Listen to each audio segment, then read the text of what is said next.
Bonjour à tous! On se retrouve aujourd'hui pour une nouvelle vidéo.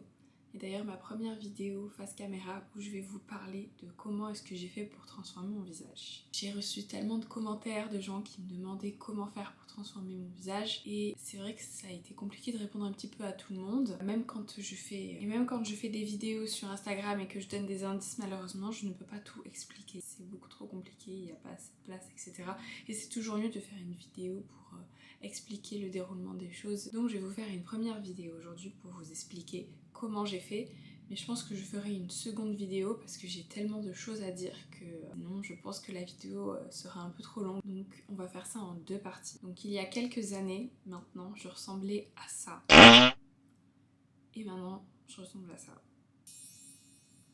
Alors qu'est-ce que j'ai fait pour en arriver là? Faut savoir que déjà je savais pas vraiment que mon visage était gonflé parce que je me voyais tous les jours et je ne voyais pas la différence. Et jusqu'au jour où j'ai fait une photo de moi avec la caméra frontale de mon téléphone et puis je lui ai vu mon visage qui était extrêmement gonflé. Alors j'étais comme ça.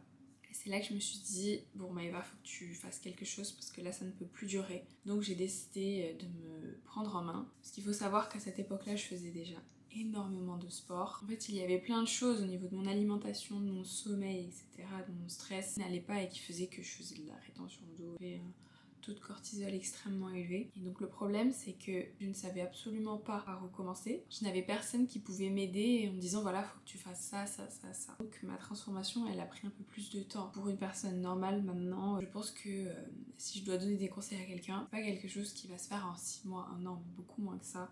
Après, il y a des exercices, etc. qui vont prendre du temps, mais la transformation est plus ou moins rapide. Quand on a tous les éléments qui font que justement la transformation sera réussie. Donc on va commencer par la première chose que j'ai changée pour transformer mon visage, c'est l'alimentation. Donc à l'époque, je mangeais beaucoup justement, à l'époque où j'étais extrêmement gonflée, je voulais faire une prise de masse, donc j'avais tendance à énormément manger, mais je faisais pas attention à la qualité de mes produits que je mangeais beaucoup et je savais pas du tout ce que je faisais n'importe quoi.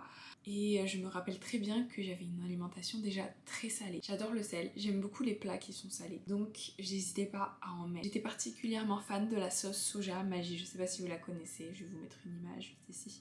Et j'hésitais vraiment pas à en mettre dans tout plats, de partout, que ce soit dans la soupe, que ce soit dans le riz, dans les pâtes, sur les viandes, j'en mettais partout, en plus du sel déjà de base. Donc sachez une chose, c'est que le sel va vous faire de la rétention d'eau, donc vous aurez un visage extrêmement gonflé. Et c'est là que je m'en suis rendu compte parce que c'était vraiment cette sauce que je mettais vraiment au-dessus de mes plats. C'était ça qui m'a fait énormément gonfler. Ensuite, après le sel, il y avait les plats préparés et les plats transformés. Ça, je vous en ai parlé sur mon Instagram et sur mon school pour ceux qui viennent du school. Et les plats transformés, le problème avec ces derniers, c'est que justement, ils font des plats préparés, mais ils choisissent pas les meilleurs ingrédients, la meilleure, etc. Ils mettent tout et n'importe quoi, et en plus de ça, il y a des additifs, il y a du sucre, il y a beaucoup de sel, et ce combo-là, il est très mauvais. Pareil, quand on mange dehors, etc., on peut pas vraiment contrôler ce qu'on mange, parce que c'est quelqu'un qui le fait pour nous, c'est pareil que les plats préparés, mais bon, c'est un peu moins grave. Enfin, je mangeais beaucoup de fast-food, etc.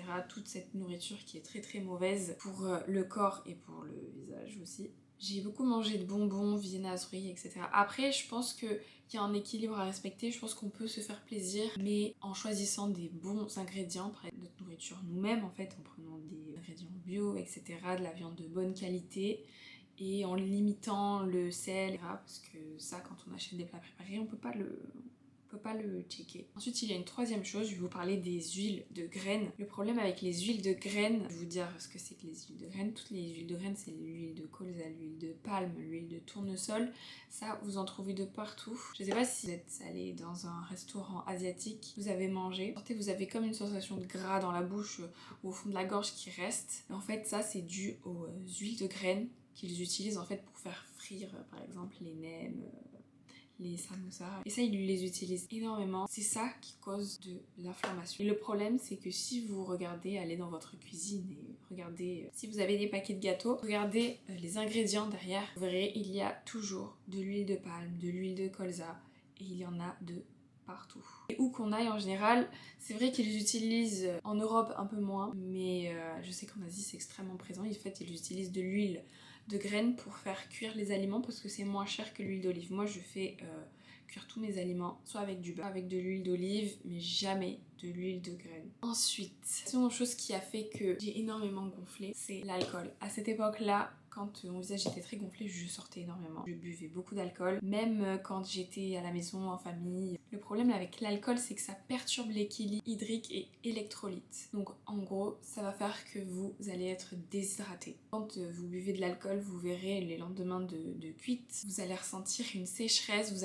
allez avoir la pâteuse dans la bouche, vous aurez très soif parce que justement l'alcool ça dessèche énormément, ce qui va entraîner une rétention d'eau. Du coup le corps voit qu'il est déshydraté, donc il va retenir l'eau. Et on va faire de la rétention au niveau du corps, au niveau du visage, au niveau des yeux, des pommettes, et ça se voit de suite. De toute façon, si vous avez déjà bu de l'alcool ou si vous êtes déjà pris une cuite, le lendemain vous verrez que vous serez tout gonflé. Et c'est pareil pour les bières, le vin, surtout les vins doux, bière, vin doux, cocktail, parce qu'ils mettent énormément de sucre en plus de l'alcool. Dans tous ces alcools, en fait, le problème c'est qu'il y a aussi des calories vides. Donc ça augmente la rétention d'eau et ça va se stocker sous forme de graisse. J'ai arrêté l'alcool complètement. Il y a beaucoup de gens qui m'ont dit comment est-ce que tu as fait pour arrêter l'alcool. J'ai juste arrêté parce que je me suis rendu compte que le lendemain des soirées, je me sentais très mal.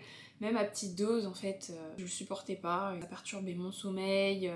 Je dormais très mal. Le lendemain, j'avais soif, j'étais pas bien, j'étais fatiguée. Enfin, ensuite, la troisième chose qui m'a aidée à transformer mon visage, c'est le sommeil. Qu'est-ce que j'ai fait pour régler mon sommeil? D'abord, je dors plus et je dors de manière régulière. C'est-à-dire que je me lève à la même heure à peu près et je me couche à peu près à la même heure. Et j'essaie toujours d'avoir entre 7 et 8 heures de sommeil, voire plus. Et le sommeil, c'était vraiment quelque chose que je négligeais. J'avais tendance à rentrer tard, alors que je me levais très tôt. Et ce n'est pas parce que vous le faites une fois, c'est parce que vous le faites régulièrement. Moi c'était plus 3 à 4 fois par semaine et après je compensais en dormant 12 heures, mais c'était pas un bon calcul. Le problème c'est que du coup quand je dormais mal, j'avais des cernes, j'étais fatiguée, je me sentais léthargique la journée. Et maintenant depuis que je me couche à la même heure, en fait il faut respecter son cycle. Après pour mon sommeil, je me suis aussi dotée d'un petit appareil juste ici, c'est le Whoop. C'est pas une publicité, attention, je l'ai acheté avec mon argent. En fait ça m'aide énormément à savoir quand est-ce que je dois me coucher parce que selon mon activité, selon les calories que j'ai dépensées, selon ce que j'ai fait dans la journée,